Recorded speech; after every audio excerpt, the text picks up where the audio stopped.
আসসালামু আলাইকুম। সংবাদে আপনাদের সবাইকে স্বাগত জানাচ্ছি। আমি ফিরোজ তোহা। শুরুতেই সংবাদ শিরোনাম। বাংলাদেশের সর্বশেষ গুরুত্বপূর্ণ আপডেট সংবাদে আপনাকে স্বাগত। শুরুতেই সংবাদ শিরোনাম, পরে বিস্তারিত। শুরুতেই জানাবো, অন্তর্বর্তীকালীন সরকারের প্রধান হিসেবে প্রথমবারের মতো ডক্টর মোহাম্মদ ইউনূসের চীন সফর কেমন হতে যাচ্ছে। আগামী সপ্তাহে চীন সফরে যাচ্ছেন অন্তর্বর্তীকালীন সরকারের প্রধান উপদেষ্টা অধ্যাপক ডক্টর মোহাম্মদ ইউনূস। বেইজিং তাকে উষ্ণ অভ্যর্থনা দেওয়ার প্রস্তুতি নিচ্ছে বলে জানিয়েছে সংবাদ মাধ্যম সাউথ চায়না মর্নিং পোস্ট। এরপর জানাবো, বিএনপি ক্ষমতায় আমি নিজেই আদালত, বললেন যুবদল নেতা। ব্রাহ্মণবাড়িয়ায় নবীনগর উপজেলার বাঙারা বাজারে আওয়ামী লীগ আমলের মতো আবারও দখলদারিত্বের দৌরত্ব শুরু হয়েছে। সব অভিযোগ উঠেছে উপজেলা যুবদলের সদস্য সচিব আবু কাউসার আহমেদ ও কিছু অসাধু প্রশাসনিক কর্মকর্তার বিরুদ্ধে। এদিকে স্থানীয় নির্বাচনের মাধ্যমে স্বচ্ছতা ফিরুক প্রশাসনে, বললেন হাসনাত আব্দুল্লাহ। জাতীয় নাগরিক পার্টির মুখ্য সংগঠক দক্ষিণাঞ্চল হাসনাত আব্দুল্লাহ বলেছেন, আওয়ামী শাসনামলে দীর্ঘ ১৫ বছর ভোট দিতে পারেনি মানুষ, ভোট দিয়েছে প্রশাসন। তাই প্রশাসনের সংস্কার না করা পর্যন্ত সুষ্ঠু নির্বাচনে আমরা আশ্বস্ত হতে পারছি না। এবারে জানাবো, ভারত থেকে আমদানি করা হচ্ছে ৫০,০০০ মেট্রিক টন নন বাসমতি চাল।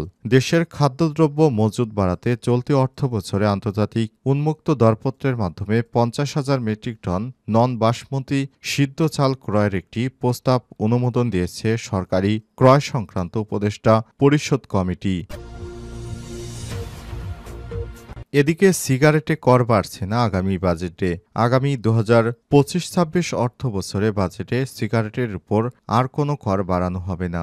জাতীয় রাজস্ব বোর্ড এনবিআরের চেয়ারম্যান মোহাম্মদ আব্দুর রহমান খান এই তথ্য নিশ্চিত করেছেন।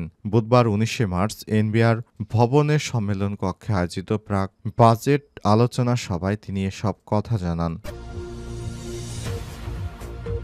এবং সর্বশেষ জানাবো, রাবিতে ইসরায়েলের প্রধানমন্ত্রী বেঞ্জামিন নেতানিয়াহুর কুশপুত্তলিকা দাহ।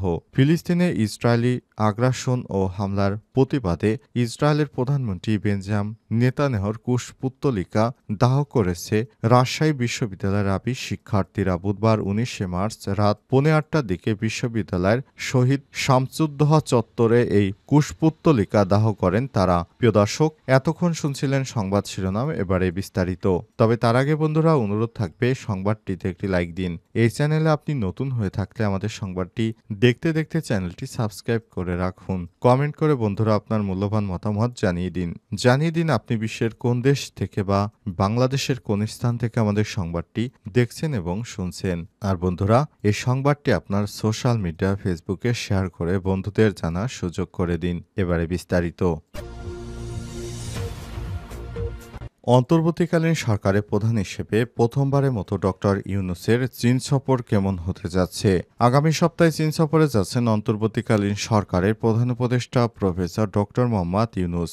বেইজিংয়ে তাকে উষ্ণ অভ্যর্থনা দেওয়ার প্রস্তুতি নিচ্ছে বলে জানিয়েছেন প্রধান উপদেষ্টা ডক্টর মোহাম্মদ ইউনূস। বেইজিংয়ে তাকে উষ্ণ অভ্যর্থনা দেওয়ার প্রস্তুতি নিচ্ছে। প্রতিবেদনে বলা হয়েছে, ভারতের সঙ্গে কূটনৈতিক টানাপোড়েনের মধ্যেও চীনের সঙ্গে সম্পর্ক জোরদার করতে চান নোবেল বিজয়ী অর্থনীতিবিদ ডক্টর মোহাম্মদ ইউনূস।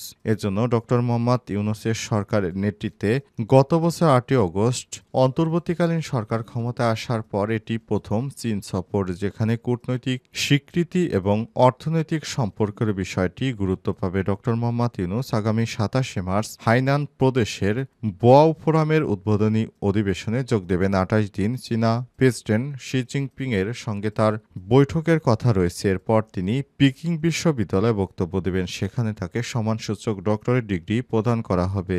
সফরের প্রেক্ষাপট সাউথ চায়না মর্নিং পোস্টের বিশ্লেষণে বলা হয়েছে, এমন সময় ডক্টর ইউনূস চীন সফরে যাচ্ছেন যখন বাংলাদেশ ভারত সম্পর্ক উত্তপ্ত। সাবেক প্রধানমন্ত্রী শেখ হাসিনাকে আশ্রয় প্রদান, সীমান্তে বেড়া নির্মাণ এবং মার্কিন গোয়েন্দা প্রধান তুলসী গ্যাবার্ডের সম্প্রতি মন্তব্য, এসব ইস্যুতে দুই দেশের সম্পর্কে প্রভাব ফেলেছে। তবে এই সফর বাংলাদেশের অন্তর্বর্তীকালীন সরকারের কূটনৈতিক ব্যবস্থাকে আরও সুসংহত করবে বলে প্রত্যাশা করা হয়েছে। উল্লেখ্য, ২ দিন আগে বাংলাদেশ সরকারকে চীনের সরকার অস্ত্র তৈরির প্রযুক্তি দিয়েছে। বিষয়টি জানিয়েছে দৈনিক জনকণ্ঠ।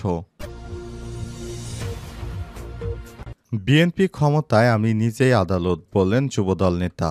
ব্রাহ্মণবাড়িয়া নবীনগর উপজেলায় বাঙ্গরা বাজারে আওয়ামী লীগের আমলের মতো আবারও দখলদারত্বের দৌরত্ব শুরু হয়েছে। সব অভিযোগ উঠেছে উপজেলা যুবদলের সদস্য সচিব আবু কাউসার আহমেদ ও কিছু অসাধু প্রশাসনিক কর্মকর্তার বিরুদ্ধে। বিএনপির ভারপ্রাপ্ত চেয়ারম্যান তারেক রহমান স্পষ্টভাবে বলেছেন, দলের নাম ভাঙিয়ে কেউ যদি অবৈধ দখল এবং চাঁদাবাজির সঙ্গে যুক্ত থাকে সে দায়ভার দল নেবে না, তার বিরুদ্ধে কঠোর সাংগঠনিক ব্যবস্থা গ্রহণ করা হবে। দলের হাইকমান্ডের নির্দেশনাকে উপেক্ষা করে নবীনগরে যুবদল নেতা ও দখল চাঁদাবাজির উৎসবে মেতে উঠেছে। সরেজমিনে গিয়ে দেখা যায় বাজারে জেলা পরিষদের একমাত্র যাত্রী ছাউনির জায়গা দখল করে 3টি দোকান নির্মাণ করা হয়েছে। সেগুলো 15,000 টাকা মাসিক ভাড়া দেওয়া হয়েছে। সম্প্রতি একটি অডিও কল ফাঁস হয়েছে, যেখানে চাঁদার জন্য সোহান নামে এক এনজিও কর্মীকে অশালীন ভাষায় গালিগালাজ করতে শোনা যায়। এ সময় সোহান এনজিও সমিতিতে কাজ করত। সেই এনজিওর মালিক ছিল যুবদল নেতা কাউসার,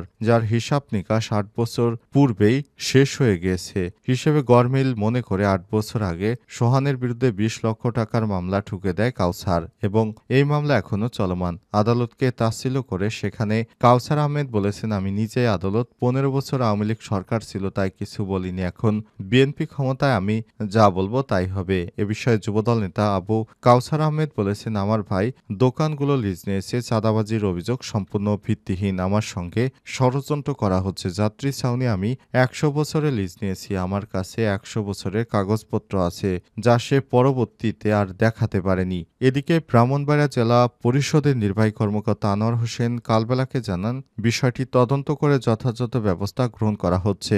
নবীনগর উপজেলা নির্বাহী কর্মকর্তা ইউএনও রাজীব চৌধুরী কালবেলাকে বলেছেন, দখলের বিষয়ে অভিযোগ পেলে সম্পত্তি উচ্ছেদ অভিযান চালানো হয়েছিল, কিন্তু আবারও সেই অবৈধভাবে দোকান নির্মাণ করা হয়েছে। এমনকি জেলা পরিষদের যাত্রী ছাউনির মধ্যে অবৈধ স্থাপনা গড়ে তোলা হয়েছে। সহজের জেলা কর্মকর্তাদের সঙ্গে কথা হয়েছে, তারা ব্যবস্থা নিতে চাইলে আমরা সহযোগিতা করব, সব দ্রুত ব্যবস্থা নেওয়া হচ্ছে।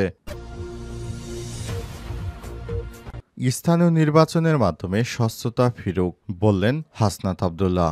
জাতীয় নাগরিক পার্টির মুখ্য সংগঠক দক্ষিণাঞ্চলের হাসনাত আব্দুল্লাহ বলেছেন, আওয়ামী শাসনামলে দীর্ঘ 15 বছর ভোট দিতে পারেনি মানুষ, ভোট দিয়েছে প্রশাসন, তাই প্রশাসনের সংস্কার না করা পর্যন্ত সুষ্ঠু নির্বাচন নিয়ে আমরা আশ্বস্ত হতে পারছি না। স্থানীয় সরকার নির্বাচনের মাধ্যমে আমরা তাদের স্বচ্ছতা যাচাই বাছাই পরীক্ষা করতে চাই। বুধবার কুমিল্লার শাসনগাছা বাস স্ট্যান্ডে জাতীয় নাগরিক পার্টি আয়োজিত 24-এর গণ অভ্যুত্থানে শহীদ ও আহতদের স্মরণে গণ ইফতার মাহফিলে সব কথা বলেছেন হাসনাত আব্দুল্লাহ। তিনি বলেছেন, আমরা দেখতে পাচ্ছি একটি রাজনৈতিক দল বাংলাদেশে শুধু জাতীয় নির্বাচনের ইস্যু তৈরি করার নানা চেষ্টা করে যাচ্ছে। তবে আমরা বলতে চাই, বিগত 17 বছর ধরে বাংলাদেশের মানুষ তাদের গণতান্ত্রিক অধিকার ভোট দিতে পারেনি। তাই আমরা চাই এবার রাজনৈতিক বন্দোবস্ত করার আগে স্থানীয় সরকার নির্বাচন হোক এবং এই নির্বাচনের মাধ্যমে জনগণ তাদের কাঙ্ক্ষিত প্রতিনিধিকে যাচাই বাছাই করার সুযোগ পাক। তাহলে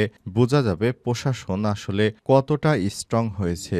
আবার আগেই যদি জাতীয় নির্বাচন দেয়া হয় তাহলে বিভিন্ন স্থানে দেখা যাবে নানা সমস্যা। সুতরাং এই বিষয়টিকে মাথায় নিয়ে অন্তর্বর্তীকালীন সরকারের উচিত প্রথমে স্থানীয় সরকার নির্বাচনের ব্যবস্থা করা, তাহলে জনগণ তাদের সঠিক প্রার্থীকে এই মুহূর্তে ভোট দিতে পারবে। আবার যদি রাজনীতিক জাতীয় নির্বাচন হয়ে যায় তাহলে দলীয়ভাবে প্রার্থী দেওয়া শুরু হয়ে যাবে। সেক্ষেত্রে বাংলাদেশের মানুষ তাদের সঠিক প্রার্থীকে ভোট দিতে পারবে না। সুতরাং এ অবস্থায় এখন বর্তমানে উচিত আগে স্থানীয় নির্বাচন দিয়ে দেওয়া এবং তারপর জাতীয় নির্বাচনের আয়োজন করা। তাহলে প্রশাসন থেকে শুরু করে সব পর্যায়ে দেশে একটি স্থিতিশীল পরিস্থিতি আসবে। সুতরাং আমাদের এই কথাই থাকবে যে আগামীতে জাতীয় নির্বাচনের আগে স্থানীয় নির্বাচন হোক এবং সেটি দেশের জন্য মঙ্গলকর। ভারত থেকে আমদানি করা হচ্ছে 50,000 মেট্রিক টন নন বাসমতি চাল। দেশের খাদ্য মজুত বাড়াতে চলতি অর্থবছরে আন্তর্জাতিক উন্মুক্ত দরপত্রের মাধ্যমে আবারও 50,000 মেট্রিক টন নন বাসমতি সিদ্ধ চাল ক্রয়ের প্রস্তাবের অনুমোদন দিয়েছে সরকার। আর সচিবালয়ের মন্ত্রিপরিষদ বিভাগের সম্মেলন কক্ষে কমিটির সভাপতি অর্থ উপদেষ্টা ডক্টর সালেউদ্দিন আহমেদের সভাপতিত্বে অনুষ্ঠিত কমিটির সভায় প্রস্তাবটি অনুমোদন দেয়া হয়েছে। সভায় কমিটির সদস্য সদস্য ও ঊর্ধ্বতন কর্মকর্তারা উপস্থিত ছিলেন। ভারতভিত্তিক মেসার্স পাত্তাবি অ্যাগ্রো ফুডস লি এই চাল সরবরাহ করবে। প্রতি মেট্রিক টন চালের দাম 429.55 মার্কিন ডলার হিসেবে 50,000 মেট্রিক টন চালের জন্য ব্যয় করা হবে $2,14,77,570। ক্রয় কমিটির সভায় মোট 60টি প্রস্তাব অনুমোদন দেওয়া হয়েছে। এর মধ্যে স্থানীয়ভাবে উন্মুক্ত দরপত্র পদ্ধতি ট্রেডিং কর্পোরেশন অব বাংলাদেশ টিসিবির জন্য 1,10,00,000 লিটার পরিশোধিত রাইস ব্র্যান্ড তেল এবং 10,000 মেট্রিক টন মসুর ডাল কেনার প্রস্তাব অনুমোদন দেওয়া হয়েছে। এতে ব্যয় হবে 272,98,00,000 টাকা। সভায় আন্তর্জাতিক কোটেশন প্রক্রিয়ায় স্পট মার্কেট থেকে 2 কার্গো এলএনজি আমদানির প্রস্তাব অনুমোদন দেওয়া হয়েছে। যুক্তরাজ্য ভিত্তিক প্রতিষ্ঠান messrs total energy gas and power limited থেকে পৃথক 2টি প্রস্তাবের মাধ্যমে এই এলএনজি সংগ্রহ করা হবে বলে জানানো হয়েছে। দেশে কোনো কিছুর ঘাটতি যেন না থাকে, এর জন্যই এই ব্যবস্থা গ্রহণ করছে সরকার।